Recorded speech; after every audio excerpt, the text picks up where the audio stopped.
Русский язык удивительно красив и поэтичен. Он входит в число мировых языков. Для многих людей мира это второй родной язык.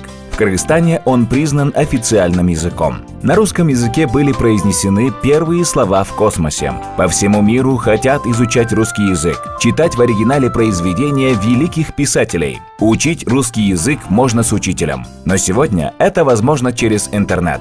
Занимайтесь русским языком вместе с Айбелим. Учите с нами грамматику русского языка, его орфограммы. Читайте, смотрите, слушайте и играйте.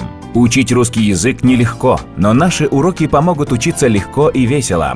Здесь каждый урок доставит вам радость. Научитесь получать удовольствие от изучения русского языка. Полюбите русскую речь за ее красоту и богатство. С любовью. Всякое дело идет быстрее. Удачи вам!